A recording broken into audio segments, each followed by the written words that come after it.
सार्वजनिक बांधकाम विभागामार्फत शासकीय इमारतीत शासकीय निवासस्थाने तसेच सार्वजनिक बांधकाम विभागाच्या अखत्यारीत असलेले रस्ते दुरुस्तीची कामे संबंधित अधिकाऱ्यांच्या देखरेखीखाली कंत्राटदाराने पूर्ण केलेली असून देखील त्या कामाचे पैसे कंत्राटदारांना सार्वजनिक बांधकाम विभागामार्फत अद्याप दिले गेलेले नाहीत। यासाठी वारंवार पत्रव्यवहार व पाठपुरावा करून देखील सार्वजनिक बांधकाम विभाग व शासन यांच्याकडे दुर्लक्ष करीत आहे।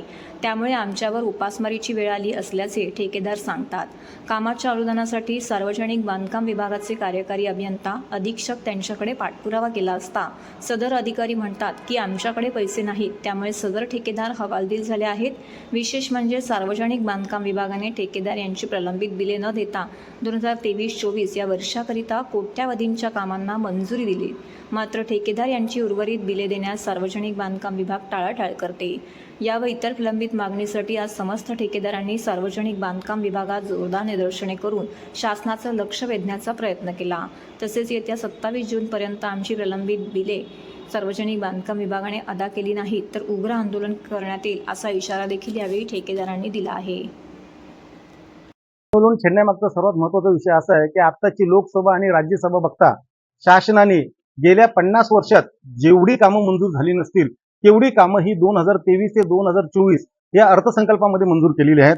सार्वजनिक बांधकाम रस्ते विभागाकडची मंजुरी ही साधारणतः 64,000 कोटीची आहे। बिल्डिंग मेंटेनन्ससाठी साधारणतः 2100 कोटीची या लोकांनी कामं काढलेली आहेत। ग्रामीण विकासाच्या दुरुस्तीच्या खाली 25-15 ची जी कामं आहेत ती साधारणतः 17,000 कोटीची आहेत। जलसंधारण विभागातले 29,000 कोटीची आहेत। जलजीवन मिशन जवळपास 26,000 कोटी रकमेची आहेत। अशी अंदाजे आम्हाला मिळालेल्या माहितीनुसार अंदाजे 1 लाख कोटीच्याहून जास्त कामं ह्या शासनाने मंजूर केलेली आहेत। आता शासनाचं जर महाराष्ट्र सरकारचं जर बजेट पूर्ण बघितला तर तोच साधारणतः फक्त 70,000 कोटीच्या आसपास येतो आणि ह्यांनी कामच मंजूर केले ते 1 लाख कोटीच्या वरती, 1,000 लाख कोटीच्या वरती। हे पैसे आणणार कुठून तुम्ही?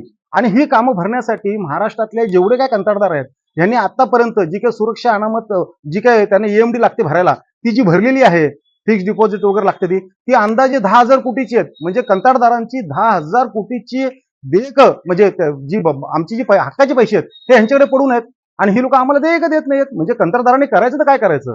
म्हणजे मला हे समजत नाही की शासन एकीकडे सांगते की आम्ही सगळीकडे विकासाचं पर्व करतोय, ते विकासाचं पर्व नसून हे कंत्राटदारांच्या विनाशाचं पर्व आहे असं आम्हाला वाटायला लागलेलं आहे।